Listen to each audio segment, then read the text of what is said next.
जय हिंद साथियों। अभी हम लोग मैथ का फिर से कुछ इंपॉर्टेंट क्वेश्चन का डिस्कशन करेंगे जो कि आगामी आपका LP technician, NTPC, group D या अन्य एग्जाम ऑफ व्यू से काफ़ी इंपॉर्टेंट है। देखते हैं पहला क्वेश्चन है ए बी तथा सी के लाभांश का अनुपात 1/4 अनुपात 1/6 अनुपात 1/12 है। यदि सी सेवानिवृत्त हो जाता है तो वे सी के हिस्से के लाभ को आपस में क्रमशः 4:5 के अनुपात में बांटते हैं। तो ए तथा बी का लाभांश का नया अनुपात क्या होगा, यही ज्ञात करना है। तो देखिए इसको किस अनुपात में लोग बांटते हैं, तो 1/4 अनुपात 1/6 अनुपात 1/12। तो 1/4 अनुपात 1/6 अनुपात 1/12।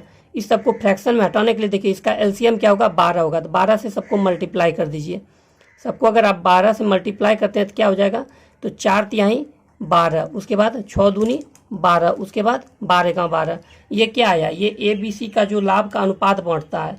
लेकिन यहाँ पे देखिए क्या बोल रहा है, फिर सी जब सेवानिवृत्त हो जाता है तो वे आपस में सी का लाभ 4:5 के अनुपात में विभाजित कर लेते हैं। तो 4:5 यानी 4 और 5 का योग कितना हो जाएगा, 9। 9 को 1 से आप डिवाइड कीजिएगा, 9 से 1 को डिवाइड कीजिएगा तो पूरा पॉइंट में आ जाएगा और पूरा ये आपका लंबा हो जाएगा। इसके लिए हम क्या करेंगे, सबको 9 से गुना कर दीजिए। इसको भी आप 9 से गुना कर दीजिए, इसको भी 9 से गुना कीजिए, इसको भी 9 से कीजिए। तो 9 तो यहीं 27 हो गया और 9×2 18 हो गया और 9×1 9 हो गया। तो ये ए बी सी का अब हो गया नया फिर से अनुपात।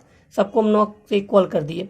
अब देखिए 4 और 5 से अगर 9 में भाग देते हैं तो क्या हो जाएगा, 9 बराबर 9। तो 1 बराबर क्या हो जाएगा, 1 ही होगा। तो 4×1 4, 4 कौन लेता है, तो ये हो जाएगा। अब बी फिर कौन कितना 5 मिलता है तो 5 हो जाएगा। अभी दोनों को जोड़ दीजिए क्योंकि इसका सेवानिवृत्त काम खत्म हो गया है। तो इसका क्या हो जाएगा आपका, तो 7×4 11, 2×1 3, 31 हो जाएगा। उसके बाद 8×5 13, 1×1 2, 23 हो जाएगा। तो ये इसका राइट आंसर हो जाएगा क्या, 31:23। एक बार फिर से आप थोड़ा सा समझ लीजिए कि ए बी सी जो लाभांश 1/4 और 1/6 और 1/12 में बांटता है, ठीक है। जब सी सेवानिवृत्त हो जाता है तो उसके हिस्से को और ए और बी जो है ना 4:5 के अनुपात में बांटते हैं। तो देखिए सबका हम पहले रेशियो को ख़त्म किए तो ये आ गया 3 2 और 1 आया। अब देखिए 1 को अगर 9 यहाँ 4 और 5 9 होता है, 9 से अगर डिवाइड करते तो पॉइंट में आ जाता, इसलिए हम सबको 9 से गुना कर दिए। तो 9 यही 27 हो गया, 9×2 18 हो गया, 9×1 9 हो गया। अब 9 बराबर 5×4 9, 9 बराबर 9, 9 सी का हिस्सा है तो इसको बांटता है। 1 बराबर 1, तो 4×1 4, 1 में इसका 4 हिस्सा होगा और बी को 5 मिलेगा। तो 27 में 4 जोड़ दिए 31 आ गया। और आपका क्या हो गया, 28 में 18 में 5 जोड़ दिए 23 हो गया। यही आपका निकल गया। अगला क्वेश्चन देखिए, नेक्स्ट क्वेश्चन है, एक थैली में 25 पैसे, 10 पैसे और 5 पैसे के सिक्के 1:2:3 के अनुपात में है। अगर कुल मान 30 रुपया हो तो 5 पैसे के सिक्के की संख्या है। तो 5 पैसे के सिक्के की संख्या यहाँ पे ज्ञात करना है। तो देखिए 25 पैसा, 10 पैसा और 5 पैसा, इसका अनुपात किस अनुपात में क्या गया, 1:2:3। अब इससे मल्टीप्लाई कीजिए, 25 पैसा हो गया 10 दूनी 20 हो जाएगा और 5×3 15 हो गया, ठीक है। अब सबका क्या हो जाएगा, ई क्या निकला, ये मेरा पैसा निकला है, कितना कितना पैसा हो गया। तो 25 और 20 45, अब 15, ये क्या हो गया 60 पैसा टोटल निकल गया, हो गया 60 पैसा। 60 पैसा बराबर क्या दिया है, यहाँ पे 30 रुपया दिया है। तो 30 रुपया हम लिए, लेकिन यहाँ पे हम क्या कर रहे हैं, पैसा बराबर पैसा रखना होगा। तो इसको पैसा 30 को पैसा, रुपया को पैसा में बदलने के लिए क्या करना होगा, 100 से गुना करना होगा। तो 100 से गुना कर दिए। अब देखिए 30 दूनी 60, 2 से 50, 1 बराबर कितना आया, 50 आया, ठीक है। अब पूछ रहा है 5 पैसे के सिक्के की संख्या क्या है। तो देखिए अनुपात में किस अनुपात में हम विभाजित करते थे, 1 2 और 3। तो 1 बराबर 50, तो 50 यहीं 150, 50 को आप 3 से मल्टीप्लाई कर दीजिएगा, 150 हो जाएगा। राइट आंसर हो जाएगा आपका 150। क्वेश्चन नंबर 3 पे चलते हैं। क्वेश्चन नंबर 3 है, किसी संख्या को 119 से भाग देने पर 19 शेष बचते हैं। इस संख्या को 17 से भाग देने पर शेषफल क्या होगा। देखिए इसको अगर आप प्रोसेस से बनाते हैं तो थोड़ा सा लॉन्ग होगा और शॉर्ट ट्रिक भी आपको हम बताते हैं, प्रोसेस से भी बताते हैं। तो हमेशा एक्स नहीं, हमें कम, जितना कम हो एक्स का यूज कीजिए, हमेशा 1 का यूज करने की कोशिश कीजिए। मानिए कि यहाँ देखिए संख्या को 119 से भाग दिया जाता है, 119 से ये आपका भाग दिया जाता है, तो भागफल आप मान लीजिए 1, भागफल मान लीजिए आप 1, ठीक है। तो 19 भाज्य बराबर क्या होता है, भाज्य बराबर क्या होता है, सॉरी भाजक बराबर क्या होता है, भाज्य बराबर होता है भाजक गुने भागफल प्लस शेषफल। तो 119 क्या है, ये भाजक है, तो 119 से 1 में गुना कीजिएगा तो 119 से आएगा, और 19 जोड़ दीजिएगा शेष, उसमें 138 आ जाएगा। तो 138 से आप 17 में भाग दीजिएगा तो शेषफल क्या बच जाएगा, 17 से भाग देना, संख्या 138 निकालें, या आप यहाँ भागफल 2 भी निकाली रखिएगा तो भी इतने आएगा। तो 206 यहाँ पे आपका 276 आ जाएगा। इसी तरह जितना मान रखिएगा, लेकिन इतना नहीं करना है। शॉर्ट ट्रिक हम इसका आपको बताते हैं ट्रिक के रूप में। ट्रिक क्या करना है इसमें, इस किसी भी संख्या से जिस संख्या में भाग दीजिएगा शेष उतना बचता है, तो उसी संख्या उस संख्या से फिर उसी संख्या में जितना भाग दीजिएगा तो वही लगभग शेष बचता है। तो डायरेक्ट आपको क्या करना है, इसमें शेष में भाग दे देना है। 17 से 19 में भाग दीजिए, 17 से 1 17, शेष कितना बच रहा है, 2 बच रहा है, तो आपका राइट आंसर 2 शेष हो गया। इसमें इतना नहीं जाना है, ये सब नहीं जाना है, डायरेक्ट यहाँ पे देखिए जो शेष बचे उसी में भाग दे देना है। तो 17 1 17, 2 शेष बच गया, एकदम से तुरंत बन जाएगा। ये कह रहा है 6 से विभक्त होने वाली 3 अंकों की कुल कितनी संख्या है। तो 6 से विभक्त होने वाला और कितना बोल रहा है, 3 अंक का। यहाँ पे ध्यान दीजिएगा, 3 अंक का। तो 3 अंक का 6 से विभक्त होने वाला पहला संख्या क्या हो जाएगा, 102 होगा। फिर क्या हो जाएगा, 108 हो जाएगा, ठीक है। फिर हो जाएगा आपका 114।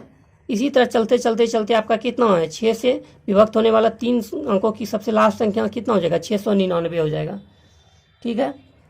अब देखिए इसमें बोला है कुल कितनी संख्या है, यानी n पद, n मतलब संख्या पूछ रहा है। तो Tn बराबर क्या हो जाता है, a plus n minus 1 into D होता है।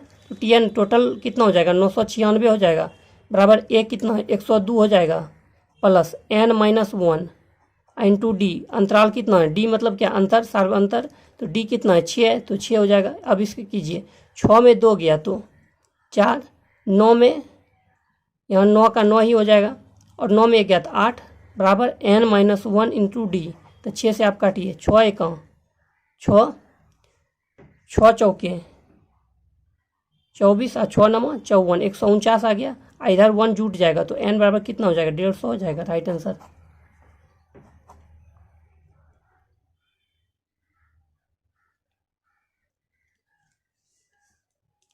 एक क्षैतिज समतल पर स्थित टावर के शिखर के टावर के पाद से गुजर रही रेखा क्रमशः 6 फीट तथा 9 फीट की दूरी पर 2 बिंदुओं से उन्नयन कोण पूरक है। क्या है, तो पूरक है। तो टावर की ऊंचाई ज्ञात कीजिए। तो जब भी पूरक बोले तो इसका एक आसान सा हम आपको ट्रिक बताते हैं। पूरक जब बोले ना तो रूट अंडर a गुने बी, यानी ए बी कर दीजिए, भुजा ए, और ये मतलब जो भी ये ए और बी हो जाएगा।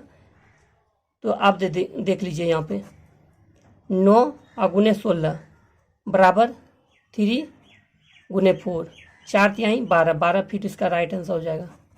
एकदम आसान सा ट्रिक है ये। जब भी पूरक बोले तो ऐसा ही करना है आपको, रूट अंडर ए बी दोनों का मान रख दिए, निकाल दिए, 12 हो जाएगा आपका।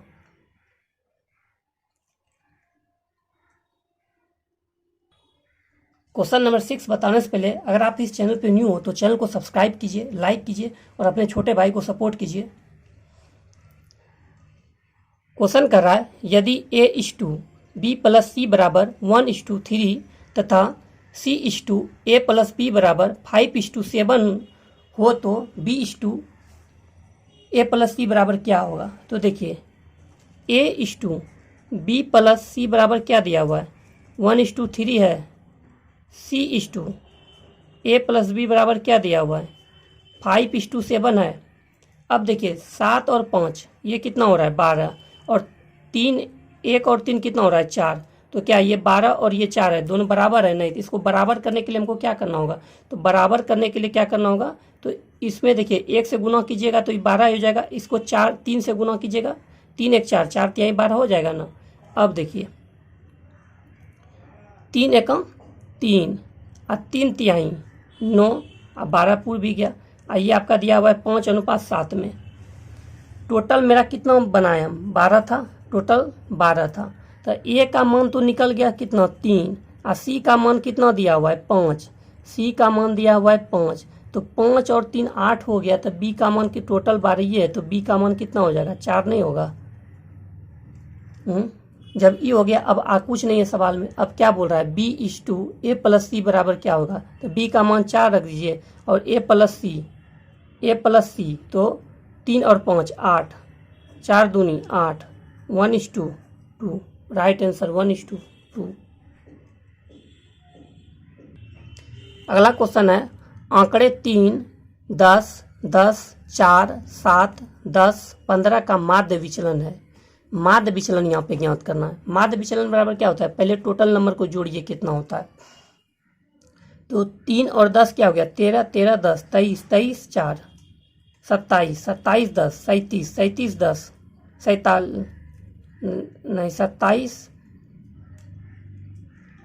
ये 27 और 7 कितना हो जाएगा, 34, 34, 10, 44 और 5 49, 49 और डिवाइड क्या गो नंबर है, 1 2 3 4 5 6 7, 7 से डिवाइड कर दीजिए। तो ये कितना आ गया, 7 आ गया आपका।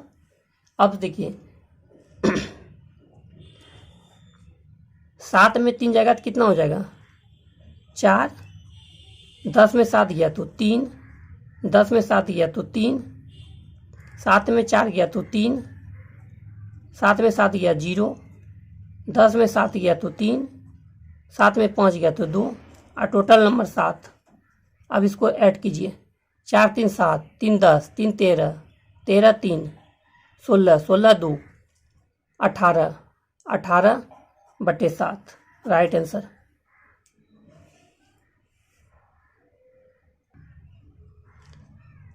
छः plus 11 plus 16 plus 21 dash dash dash plus 71 का मान ज्ञात कीजिए। इसका मान ज्ञात करना है, तो इसमें देखिए क्या होगा, पहले पद की संख्या ज्ञात कीजिए आप। तो 71 बराबर क्या हो जाएगा, ऐसे आप जानते हैं Tn बराबर a plus n-1 into D, जानवे करते हैं डी इसमें सार्वंतर हो गया, n पद की संख्या टोटल हो गया यहाँ पे। तो 71 आप ले लीजिए, a कितना हो गया 6, अब प्लस n-1 इंटू डी बराबर कितना है, सबका अंतराल कितना है 5 है। तो 11 में यहाँ कितना हो जाएगा, 11 में 6 गया तो 5, यानी इधर 65 बराबर क्या हो जाएगा, शॉर्ट करते हैं, बराबर n-1 इंटू डी। तो 5 से क्या गया 13, तो 1 इधर ऐड हो जाएगा, n बराबर क्या हो जाएगा 14, 14 n पद की संख्या हो गया। और कुल योग जब पूछता है n बराबर, तो ये क्या हो जाता है n/2 प्लस पहला पद और प्लस अंतिम पद, यही होता है यहाँ पे, पहला पद प्लस अंतिम पद। तो देखिए n कितना होगा 14, 14 में 2 से भाग दीजिए 7 हो जाएगा। अब पहला पद और अंतिम पद, पहला पद कितना है 6 है और अंतिम पद कितना है 71 है, 6 और 71 कितना हो जाएगा 77, 77 से मल्टीप्लाई कीजिए, 7 49 के 9 हाथ में 4, 7 49 और 4 कितना हो जाएगा 53 हो जाएगा। तो ये आपका हो जाएगा 639। अगला क्वेश्चन है, दूध के साथ पानी किस अनुपात में मिलाया जाए कि मिश्रण को दूध के क्रय मूल्य पर बेचने से 6.1/4% लाभ हो। तो 6.1/4% लाभ हो। तो देखिए इसमें एक ट्रिक होता है, जब दूध को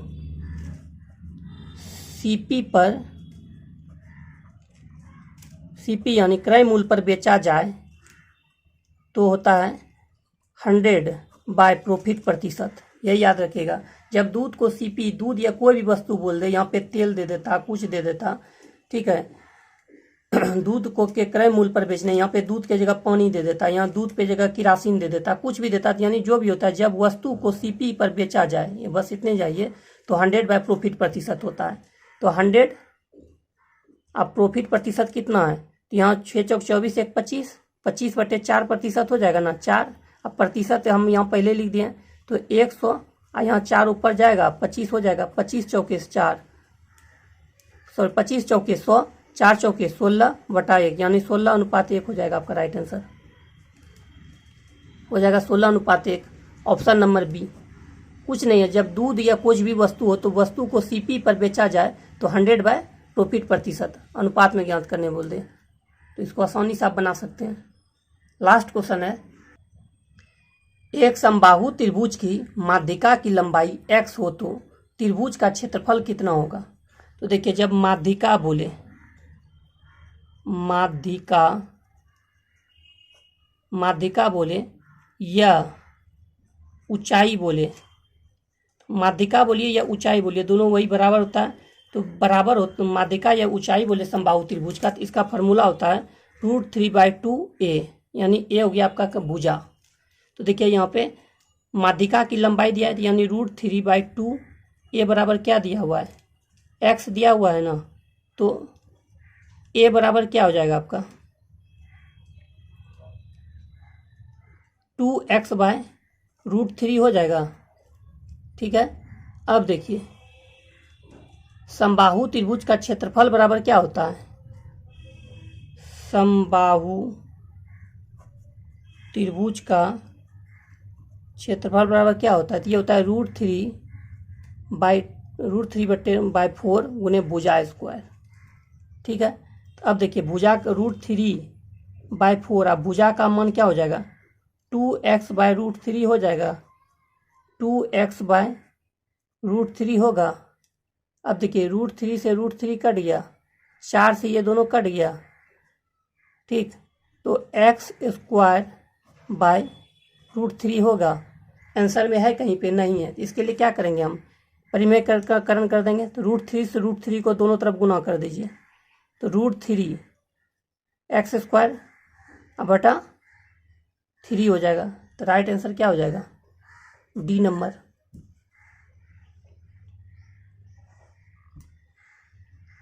आज के लिए इतना ही, मिलता है नेक्स्ट वीडियो में। वीडियो अच्छा लगे चैनल को सब्सक्राइब कीजिए, लाइक कीजिए एवं दोस्तों में शेयर कीजिए।